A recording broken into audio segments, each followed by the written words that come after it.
अस्सलाम एवरीवन, कैसे हैं आप लोग। अच्छा, बहुत सारे लोगों ने मेरे से सवाल पूछा था कि लिविंग एक्सपेंस क्या है मलेशिया में, और मैं इस पे वीडियो पहले बना नहीं पाई। तो मैंने सोचा आज डिटेल में जो है इसके ऊपर वीडियो बनाते हैं, और मैं आपको बताती हूँ कि कहाँ कहाँ आपका मेजर खर्चा होना है और क्या क्या खर्चा होना है और कितने में आपका गुजारा हो सकता है। ठीक है, तो मैं ब्रेक डाउन करके बताऊँगी। ये वीडियो थोड़ी लंबी हो सकती है क्योंकि मैं आपको जो है हर चीज़ कंपैरिजन करके बताऊँगी। ठीक है, तो if you are interested to know about the living expense in Malaysia. So stay tuned and let's go.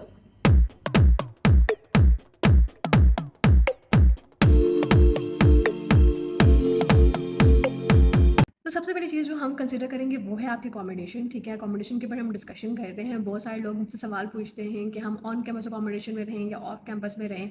तो मैं उनको हमेशा यही जवाब देती हूँ कि आपको वो चीज़ सेलेक्ट करनी है कि जहाँ पे आपके लिए ईज़ है। ठीक है, अगर तो आप चाहते हैं कि आप ईजिली सुबह उठ के जो है क्लास को अटेंड करने चले जाएँ तो ऑन कैंपस बेस्ट है, लेकिन एक्सपेंसिव होता है और वैसी फैसिलिटीज़ नहीं होती जैसे ऑफ कैंपस में होती हैं। ठीक है, और अगर आपके लिए ट्रैवलिंग इशू नहीं है और आपको एक चीप रेट में एक अच्छी जगह चाहिए रहने के लिए, अच्छा बड़ा कमरा चाहिए, तो of off campus is the best option. ठीक है, तो इस तरह से जो है अब हम डिवाइड करते हैं चीज़ों को कि ऑफ कैंपस में आपको क्या क्या चीज़ें मिल सकती हैं और आपको कौन कौन से ऑप्शंस मिलते हैं ऑफ कैंपस में। ठीक है, अब ऑफ कैंपस में दो कैटेगरीज हैं। ठीक है, एक है कि आप रहते हैं शेयर्ड अपार्टमेंट में। सही है, शेयर्ड अपार्टमेंट क्या होता है कि 3 या 4 रूम का एक अपार्टमेंट होता है जहाँ पे आपको जो है वॉशरूम शेयर करना होता है, किचन शेयर करना होता है।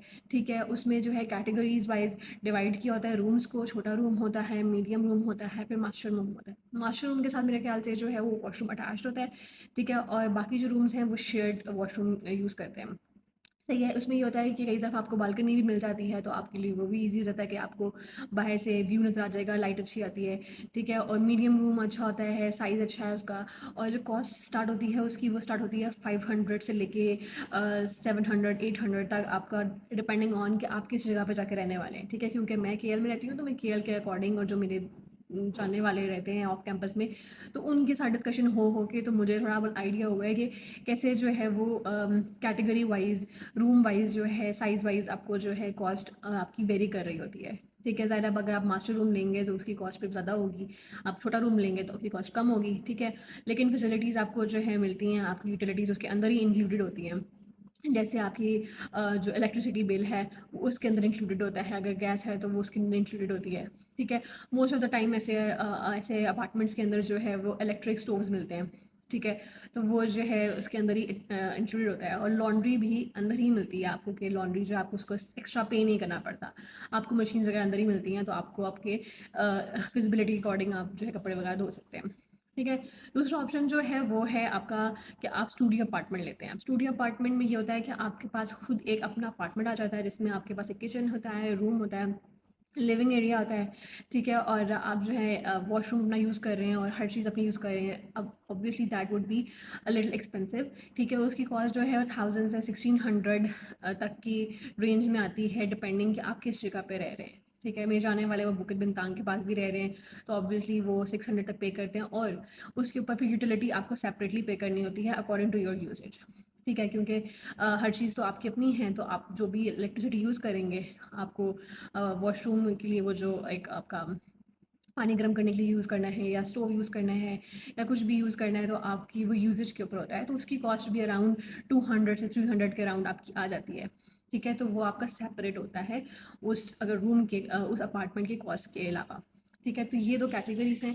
इसमें आपको क्या ईज़ लगता है कि आपको शेड में रहना मसला नहीं है, तो आप शेड में रहें जाके, वो आपको सस्ता पड़ेगा। अगर आपको अपना प्राइवेट एक एरिया चाहिए, एक प्राइवेट अपार्टमेंट चाहिए, तो that is also easy for you, तो आप जो है वो अपना प्राइवेट लें और उसके अंदर ईजी होके रहें। ये अपने दोस्तों के साथ रहना है तो that is also your choice. ठीक है, तो अकोमोडेशन में आपको ये दो कैटेगरीज मिलेंगी और ये प्राइस ब्रेक डाउन है इसकी।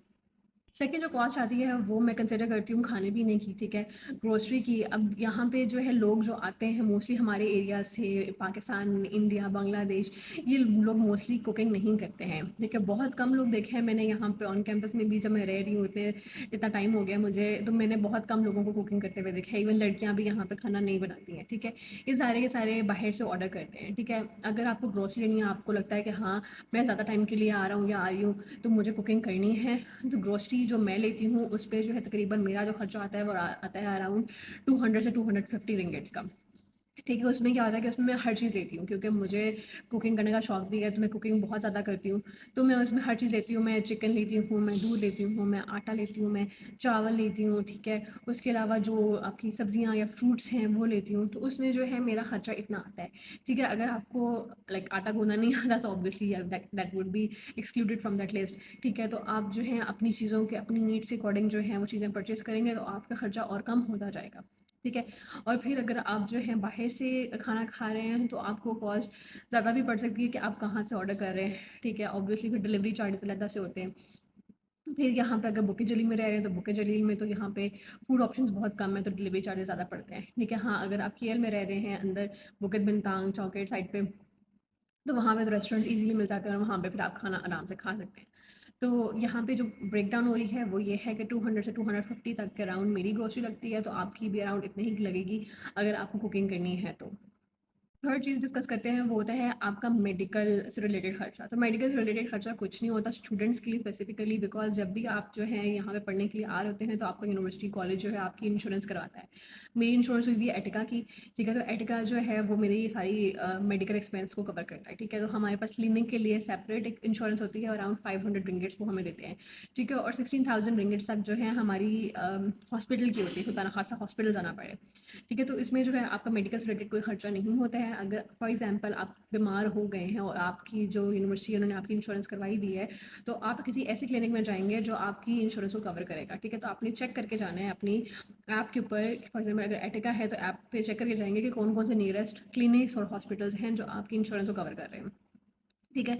तो आपने जो है वो उसके बाद जब आना है तो आपको बताना है कि आपके पास इंश्योरेंस है, वो आपको जो है वो चार्ज नहीं करेंगे, ठीक है। आपकी इंश्योरेंस वाले चार्ज करेंगे और आपको कुछ भी पे नहीं करना पड़ेगा। फॉर एग्जांपल आपके पास इंश्योरेंस है और वो कहते हैं हमारी मशीन, हमारी जो एप्लीकेशन है वो चल नहीं रही है, हमारा एटिकल नहीं चल रहा, तो आपको पास वो रिसीट देंगे और रिसीट को आप एटिका पर डालेंगे और वहाँ से क्लेम कर लेंगे। तो आपका मेडिकल से रिलेटेड कोई खर्चा नहीं होने वाला। अब फोर्थ और जो आखिरी इंपॉर्टेंट चीज़ है वो ये है आपका ट्रैवल कॉस्ट, ठीक है। अब ट्रैवल कॉस्ट जो है आप पे डिपेंड करता है कि आप किस तरह से जो है ट्रैवल करने वाले हैं। अब मैं जो हूँ ट्रैवल करती हूँ बाय लोकल ट्रांसपोर्ट, ठीक है। वो मेरी ज़्यादा ईज़ पड़ती है, ठीक है। मेरी एरिया के पास से उठाती है मुझे, और मुझे कहीं भी जाना होगा तो मैं ट्रेन यूज़ कर लूँगी आगे जाके, ठीक है। तो मेरे जो दोस्त हैं वो जो है ग्रैब यूज़ करते हैं, क्योंकि उनके लिए वो ईज़ है, वो ट्रैवल नहीं कर सकते ट्रेन वगैरह के ऊपर। तो आपके लिए जो ईज़ है वो आप देखेंगे। फॉर एग्जांपल अगर आपको पब्लिक ट्रांसपोर्ट यूज़ करनी है तो that is the cheapest option, ठीक है।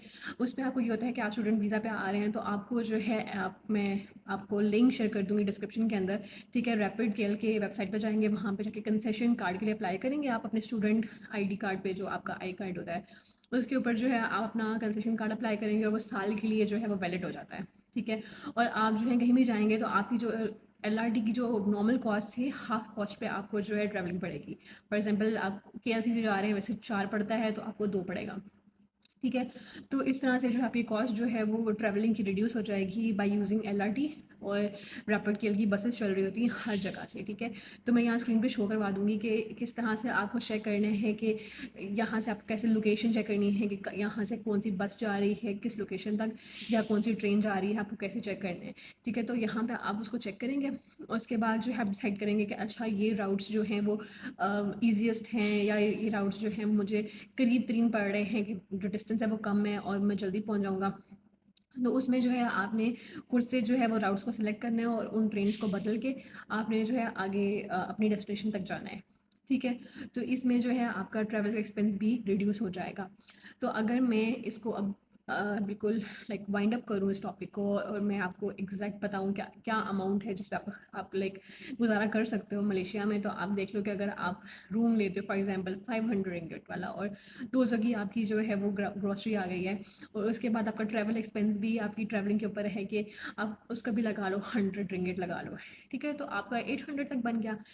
800 तक जो है आपका ये खर्चा बन गया, और उसके बाद अगर आप बाहर खाते हो या ट्रैवल करते हो दैट इज समथिंग एल्स, तो अराउंड जो है 1800 तक आपका जो है गुजारा आराम से हो जाता है मलेशिया में, ठीक है। और आपको जो है ऐसी कोई हार्ड एंड फास्ट रूल नहीं है कि आपको बहुत ज़्यादा पैसे मंगवाने पड़ेंगे अपने पेरेंट्स से, या आपको बहुत ज़्यादा जो है डिफ़िकल्टीज फेस करनी पड़ेंगी, ऐसा कुछ भी नहीं है, ठीक है।